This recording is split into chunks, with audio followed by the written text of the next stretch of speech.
Bonjour à toutes et à tous, c'est Johanna en pyjama qui évoque le TSA et aujourd'hui on va parler du masking, pourquoi, comment et comment ne pas trop en vouloir à l'entourage qui parfois peuvent mettre nos propos en doute. C'est parti! Cette vidéo n'était pas prévue au départ, mais il m'est arrivé quelque chose avec une amie. J'étais en train de discuter avec elle, donc cette amie est au courant de mon processus de diagnostic. Et j'étais en train de lui dire, alors je ne sais plus pourquoi, que avant, les bruits forts me dérangeaient moins qu'aujourd'hui. Et là, ma fille qui avait entendu, alors je précise, hein, si vous ne me suivez pas, ma fille qui est aussi TSA-SDI, donc trouble du spectre de l'autisme sans déficience, m'a demandé du coup pourquoi. Et là, mon ami l'a regardé et a dit à ma fille en rigolant, c'est parce qu'avant, ta mère ne s'était pas identifiée autiste. Donc, cette phrase m'a fait vraiment violence parce qu'elle sous-entendait ta mère s'est collée une étiquette et du coup, maintenant, elle mime tous les symptômes de l'autisme. Donc, c'était très violent parce que c'est venu renier ce que j'étais en train de ressentir, c'est-à-dire qu'il y avait quelqu'un d'extérieur qui me disait « ce que tu ressens est faux ».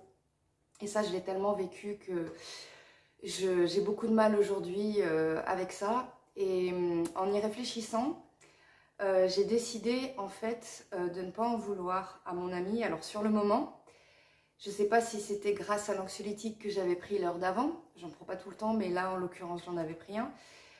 J'ai décidé de ne rien lui dire et de ne pas entrer dans un débat. Parce que pour moi, un débat, c'est souvent le lieu où deux égos tentent d'avoir raison sur un concept et en fin de compte, personne n'y gagne. Donc j'ai décidé de ne pas lui en vouloir non plus. Et pourquoi j'ai décidé de ne pas lui en vouloir? Et bien justement parce que, en réfléchissant sur le masking, je me suis rendu compte que c'était délétère pour tout le monde. Donc voilà le thème de la vidéo d'aujourd'hui. Donc on va commencer par l'étymologie. Donc j'ai cherché l'étymologie du mot masque lorsque j'étais à l'école démocratique de ma fille. Il y avait un dictionnaire d'étymologie et j'ai trouvé ce mot masque entre masochiste et massacre. Si ça c'est pas un signe, je sais pas ce que c'est. Donc le mot masque au XVe siècle venait du terme mascarade, donc quelque chose qui est faux. Et ensuite au XVIe siècle, il vient du latin maschera, qui a comme base masca, qui signifie noir, et qui par extension signifiait aussi sorcière ou démon. Donc déjà là, on voit qu'on est dans quelque chose de très très négatif. Ensuite, au XVIIe siècle, plus militaire ou académique, on a le terme masquage qui est apparu et qui avait alors valeur de camouflage. Aujourd'hui, le terme masquage existe encore en français, mais c'est devenu un terme technique qu'on utilise en photographie. Alors c'est peut-être en partie pour ça qu'aujourd'hui, pour l'autisme en tout cas, on utilise plutôt l'anglicisme masking plutôt que masquage. Même si on comprendrait masquage de quoi il s'agit. Alors le terme est toujours quand même connoté de façon négative, puisque quand on parle de démasquer quelqu'un, c'est-à-dire qu'on trouve le menteur. Alors maintenant qu'on a vu l'étymologie, on va voir comment se met en place ce processus de masking. Alors on masque tous depuis la maternelle, voire même avant, parce que ce qu'il faut savoir, c'est qu'un enfant, c'est spontané. Tous les enfants sont spontanés. D'ailleurs, je pense que c'est pour ça qu'un de mes intérêts spécifiques a été la psychologie de l'enfant. Et je pense que c'est aussi pour ça que j'ai fait une école d'éducateurs de jeunes enfants. Parce que j'étais attirée du coup par cette simplicité d'être des enfants. Souvent, dans les forums, on dit que l'autisme, c'est l'enfance. Parce que les personnes autistes gardent en fait cette candeur et ce sans filtre qui est propre aux enfants. Donc, lorsqu'on est enfant, on a des parents dont le but est basiquement de nous protéger et de nous permettre de nous insérer dans la société. Donc parmi tout ce que les parents doivent transmettre à un enfant, il y a, numéro 1, la sécurité, numéro 2, comment se comporter avec les autres, et numéro 3, comment se comporter à l'extérieur. Et c'est tout à fait normal. Un parent doit apprendre à un enfant qu'on ne traverse pas la rue en courant, doit apprendre à un enfant qu'on dit merci à la dame et qu'on ne se roule pas par terre à l'extérieur, qu'on ne fait pas de crise. Sauf que pour les enfants autistes, ces choses-là sont beaucoup plus difficiles. Numéro 1, le danger. En fait, les enfants neurotypiques, c'est-à-dire sans autisme, apprennent par mimétisme. Ils voient la peur sur le visage de l'adulte et apprennent très vite ce qui est danger et ce qui ne l'est pas. Chez les enfants autistes, il va y avoir une impulsivité. Parfois, ça peut être une fuite, par exemple. Fuite d'un stimuli qui les met vraiment mal. Par exemple, moi, ma fille, elle a déjà fugué de l'école suite à une dispute avec des camarades. Il fallait qu'elle parte, en tout cas dans sa tête, c'est comme ça qu'elle l'a expliqué, et donc elle a fui. C'est-à-dire que sur le moment, elle n'a pas vu le danger parce qu'elle était dans un sentiment de panique. Ou alors, ça peut être aussi des enfants dont l'autostimulation corporelle va engendrer des dangers. C'était mon cas, moi, par exemple, en maternelle. Je suis montée un jour sur une fenêtre qui était assez haut parce que les murs étaient en briques et que les briques avaient des petites distorsions, c'est-à-dire on pouvait prendre appui. Et donc moi j'ai grimpé sur cette fenêtre et je me suis fait disputer assez violemment et je me souviens encore qu'enfant je ne comprenais pas, c'est-à-dire vraiment la punition m'était tombée dessus, je n'avais pas du tout conscience que c'était dangereux et même à l'adolescence, c'est-à-dire cette envie de grimper à continuer et même à l'adolescence lorsque je montais sur des arbres, je montais très très haut et même les garçons avec qui je montais me criaient de descendre. Pour vous dire encore récemment, il m'est arrivé de me mettre en danger, vraiment sans le vouloir, hein, mais je devais absolument, dans ma tête je devais absolument me rendre à un endroit et j'y allais en train. Et le train est arrivé alors que moi j'arrivais et du coup j'ai traversé la voie. Et une personne m'a dit à quel point c'était dangereux et je l'ai réalisé par après. Mais moi sur le moment j'avais bugué et en fait quand le cerveau d'une personne autiste bug, il peut y avoir une impulsivité qui met en danger. Donc déjà, ça, c'est compliqué. Ensuite, numéro 2, se comporter avec les autres. Donc c'est là où pour l'enfant autiste, c'est difficile aussi de regarder dans les yeux, de dire bonjour, de dire merci, d'être socialement adapté. C'est compliqué. Surtout qu'à l'époque où moi j'étais enfant, la politesse, c'était la valeur cardinale. C'est-à-dire qu'un enfant bien élevé, c'était un enfant poli.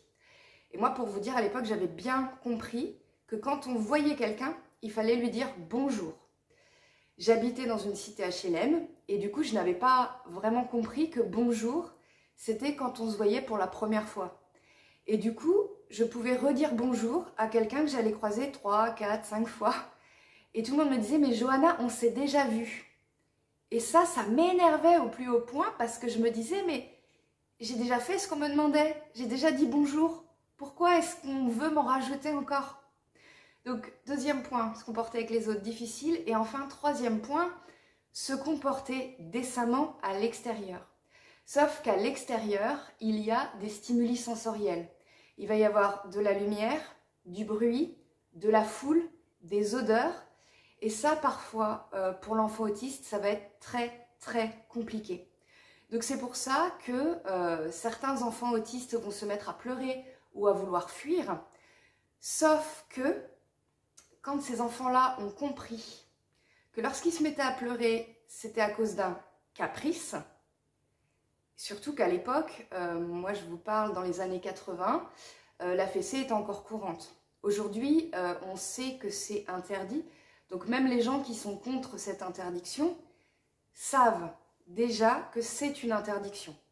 Donc il y a quand même déjà une évolution d'un point de vue sociétal, mais à l'époque c'était très courant.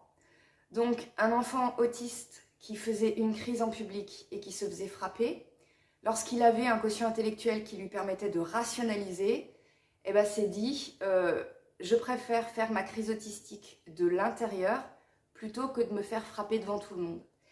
Sachant que cette souffrance-là, la souffrance de la crise autistique, la souffrance de la surcharge, eh ben, c'est reculer pour mieux sauter. Parce que ces enfants-là vont développer ensuite des troubles psychosomatiques. Moi, ça a été mon cas avec des crises de spasmophilie, mais ça peut être aussi des choses un peu plus physiques, comme de l'asthme, de l'eczéma, enfin, toute maladie qui peut avoir un départ psychosomatique. Donc, ça va être des enfants en souffrance, mais des enfants qui vont cacher. Donc, voilà pourquoi, dès la plus tendre enfance, les enfants autistes ont compris qu'il fallait se comporter comme ci et pas comme ça. Et même sans réaliser, c'est-à-dire que ces enfants-là ne vont pas se dire « je suis autiste, donc je fais ça ». Non, ces enfants vont simplement avoir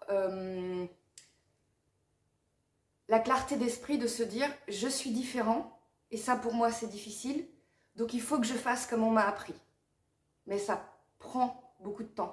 C'est exactement comme si un peu vous au travail, imaginez vous êtes dans un travail où vous êtes compétent, vous êtes bien, il y a juste une tâche dans votre travail qui est difficile pour vous.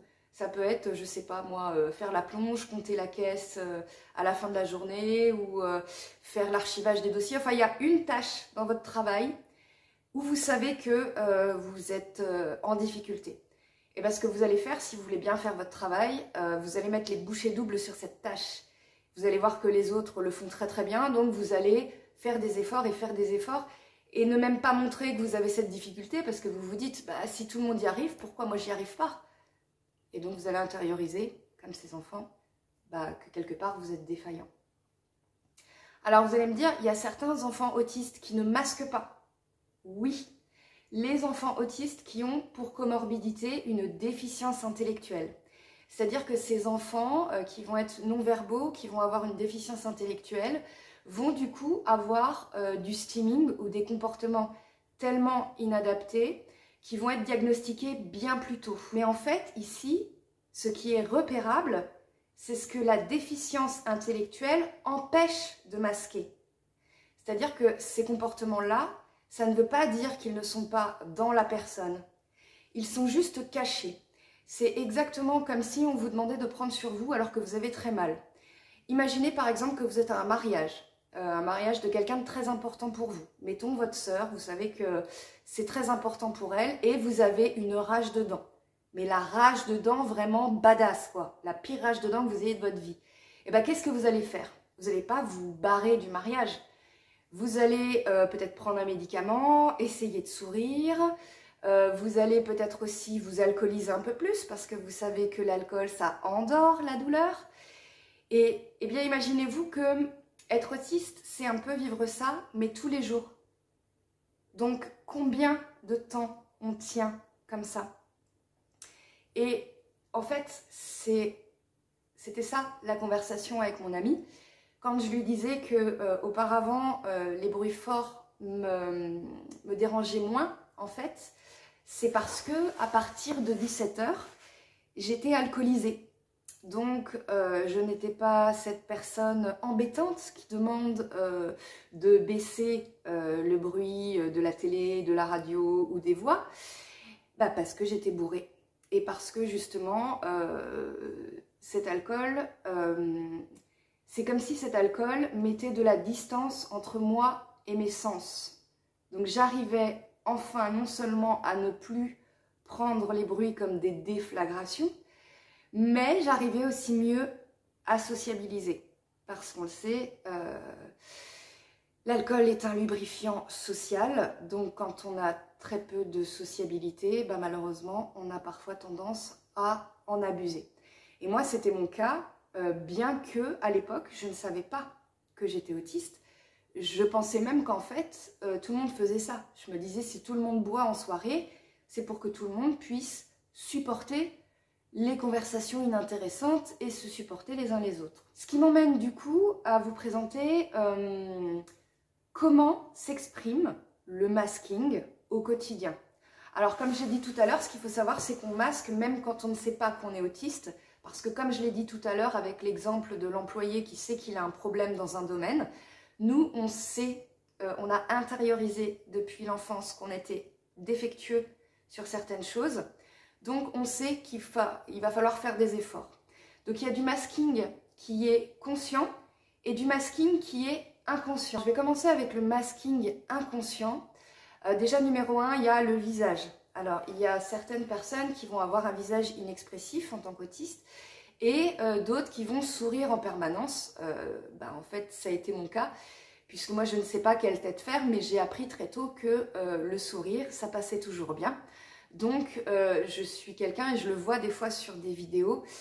Je souris tout le temps, même quand ça va pas, c'est mon visage de base. En fait. Numéro 2, c'est aussi ne pas dire quand ça ne va pas. Alors ça, c'est aussi inconscient parce que souvent les autistes ont aussi de l'alexithymie, c'est-à-dire une difficulté à reconnaître les émotions chez les autres et les émotions chez eux-mêmes aussi.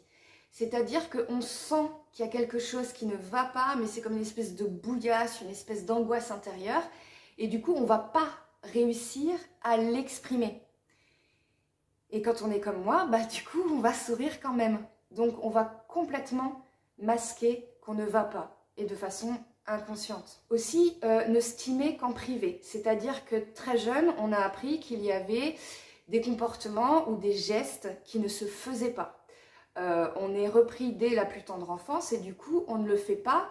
Et moi, quand j'ai découvert l'autisme, je me suis rendu compte que ces gestes, je ne les faisais pas en public, mais que je ne les avais pas arrêtés totalement. C'est-à-dire quand j'étais chez moi, il m'arrive, alors j'ai déjà dit, l'estime de joie, voilà, quand on est très content, flapper des mains aussi. Moi j'aime bien écouter du coup mes cuticules qui craquellent. Alors j'ai tendance aussi à m'arracher en fait les cuticules. Donc dans ces cas-là, j'essaye de prendre un Pouic ou un Kundamania pour m'empêcher de me détruire les doigts. Mais ça, je me rendais bien compte que je le faisais en privé et pas en public. Mais c'est quelque chose que je ne me formulais même pas. Donc c'est aussi un masking inconscient. Enfin, on va aussi accepter les propositions des autres, même si elles nous mettent vraiment mal. Par exemple, on va boire un verre tous ensemble entre collègues. Comme on va sentir que ça nous gêne, mais qu'on ne va pas réussir à l'exprimer, ou qu'on va se dire « Bon, allez, quand même, fais un effort, tu n'y vas jamais ». On va du coup inconsciemment prendre sur nous, sauf qu'en rentrant à la maison, on va se reprendre toute l'angoisse qu'on a cachée. Enfin, il y a aussi éviter les situations anxiogènes en donnant un alibi qu'on va juger socialement légitime. Ça va être le cas par exemple quand vous allez encore une fois être invité à un barbecue, à un apéro, et où vous n'allez vraiment pas vous sentir et où vous allez dire quelque chose du genre je suis malade, j'ai le Covid. Vous allez esquiver en essayant de paraître socialement valable parce que vous n'avez pas envie de perdre le peu d'amis que vous avez. Ou alors, moi par exemple, pendant des années, je ne fais jamais la queue.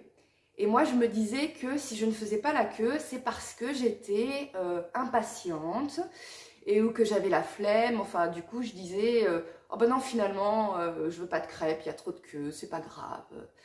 Et je me suis rendu compte en fait que ce qui me stressait dans la queue, ce qui était en fait anxiogène et pas la flemme, c'était de me retrouver debout, statique, avec des personnes devant moi et des personnes derrière moi, avec des conversations devant, des conversations derrière.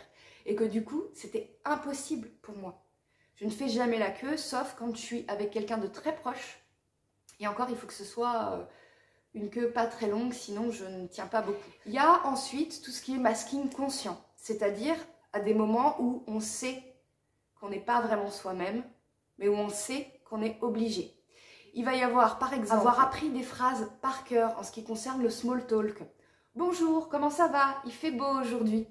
Moi, pendant des années, je ne comprenais pas pourquoi les gens parlaient de la météo.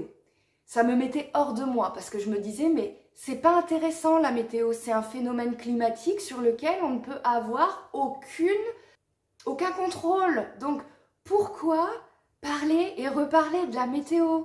On s'en fout.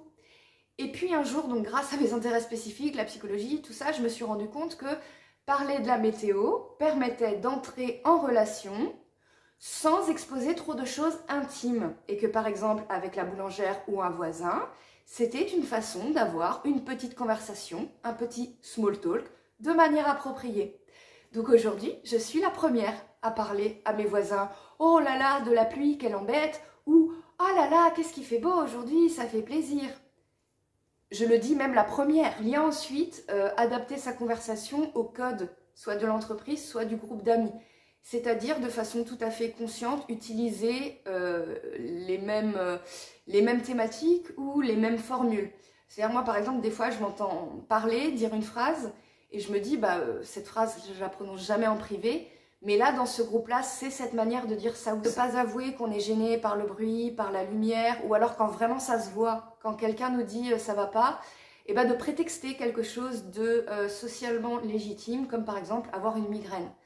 Nous, on sait qu'on n'a pas de migraine, mais on ne peut pas avouer à l'autre que cette lumière dans les yeux ou que ce bruit derrière nous, c'est une torture. Parce que du coup, ce serait faire son coming out et c'est encore aujourd'hui très difficile de le faire. Empêcher de parler de ses intérêts spécifiques parce qu'on a bien noté que les gens pouvaient avoir des passions mais que ça prenait pas autant de place.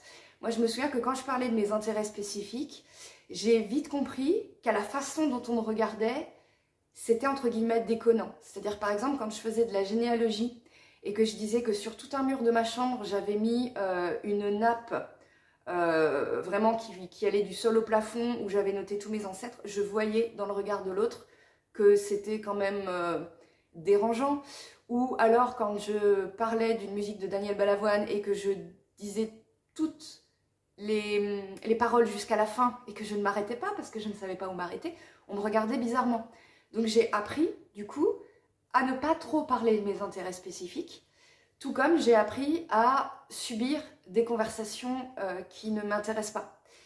Je me suis retrouvée un jour à un mariage, assis en face d'un monsieur qui me parlait des travaux de sa véranda. J'ai cru que j'allais décéder sur ma chaise. Donc quel est l'impact de ce masking sur les personnes autistes?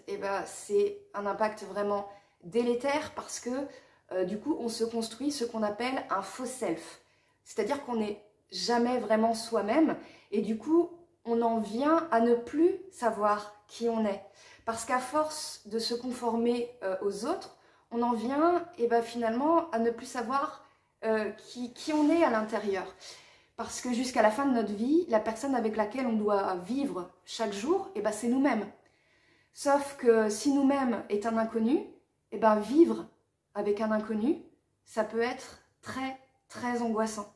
Moi je sais que par exemple ma première relation amoureuse, alors c'est pas du tout du fait de l'homme avec lequel j'étais, mais j'avais tellement appris à camoufler que j'ai complètement embrassé sa vie, c'est-à-dire que ses passions c'était les miennes, comme j'avais déménagé, sa région c'était la mienne, on voyait sa famille parce qu'on était chez lui, et je me suis retrouvée, j'étais en études à ce moment-là, je faisais un travail, j'avais 2 boulots étudiants, et je me suis retrouvée à l'époque à faire ma première dépression. Là j'en suis à 4, mais là j'avais 19 ans, c'était ma première. Et je me suis retrouvée un jour à faire un tableur Excel en me demandant qu'est-ce que j'aimais moi. Donc le jour où on se retrouve à se demander ce qu'on aime et qui on est, c'est qu'on va pas très bien. Donc l'impact du masking pour la personne qui est autiste, c'est énorme.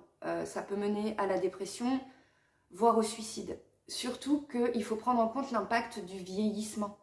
Parce que le masking, si on excelle à 20 ans, on va déjà peiner à 30, on va être au bout du rouleau à 40, et un jour peut-être à 50, 60 ans, on va complètement s'effondrer. Et là ça va être la dépression profonde où on n'arrive plus à se lever de son lit. Et là ça va être d'autant plus compliqué de rassembler les morceaux.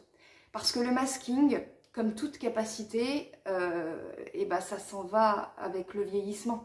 De la même manière qu'en vieillissant, on a un peu moins de mémoire, un peu moins de force physique et qu'on est un peu moins souple, la capacité aussi de masking, qui demande énormément d'efforts, cette capacité, elle va diminuer aussi. Donc, autant en prendre conscience le plus jeune possible et autant essayer de masquer le moins possible. Je ne suis pas encore en capacité de dire à cette amie à quel point elle m'a fait du mal, parce que là, si j'en parle, et qu'encore une fois, elle est dans le déni de qui je suis, de qui je commence à être, je ne sais même plus. Je sais que là, pour le coup, je vais aller à la crise et c'est pas comme ça que je vais la convaincre. Tout va passer par la pédagogie. Et j'espère juste un jour que cette amie verra cette vidéo, qu'elle comprendra qu'elle me prendra dans ses bras, parce que de cette amie, j'accepte les contacts physiques, et qu'elle me dira que je peux être comme je suis, ou tout du moins avec elle. Moi, je vais continuer mon travail de recherche. Je suis toujours en liste d'attente au CRA, et je vais essayer de trouver des professionnels pour me réparer. Non pas de l'autisme, c'est pas de l'autisme dont je veux me réparer, mais justement des comorbidités du masking, c'est-à-dire la dépression. Comme je l'ai dit tout à l'heure, j'en suis à ma 4e, et pour la 4e fois, j'essaie de me sevrer des antidépresseurs, des troubles obsessionnels compulsifs et des addictions, parce que je n'ai plus celle de l'alcool, mais j'en ai d'autres, et je suis quand même optimiste, parce que je sens au fond de moi que dépressive, c'est pas ce que je suis fondamentalement. Donc j'espère un jour tomber sur des professionnels qui accueillent ma souffrance. Et je voudrais vous dire, n'en voulez pas à votre entourage de ne pas comprendre lorsque vous leur parlez pour la première fois de l'autisme. Parce que les personnes avec qui vous avez masqué peuvent se sentir floués, ils peuvent avoir l'impression que vous leur avez menti. Il peut y avoir un problème de culpabilité aussi. Ils peuvent se dire « Ah mon Dieu, mais j'ai rien vu ». Ou il peut y avoir un problème d'ego. C'est-à-dire, toute intelligente qu'elles sont, ces personnes font face à une situation qui leur échappe. Et donc, elles ont l'impression qu'elles ne vous connaissent plus. Et donc, on le sait, on a peur de ce qu'on ne connaît pas. Donc, l'entourage qui est dans le déni de vos difficultés, de votre diagnostic, qu'il soit à venir ou déjà avéré, c'est pas forcément des personnes qui ne veulent pas de vous. Alors, ça peut, il peut aussi y avoir des gros connards, mais ça peut aussi être des personnes qui ont peur, et qui ont peur de voir votre souffrance en face, parce que c'est très très difficile. Donc à ces personnes-là, peut-être envoyez-leur cette vidéo, pour montrer que, non, ce n'est ni de votre ressort, ni du ressort de cette personne. C'est juste un phénomène dont on ne parlait pas avant. Voilà. Je vous remercie de m'avoir écouté jusqu'au bout, et prenez soin de vous, et arrêtez de masquer dans la mesure du possible. Salut!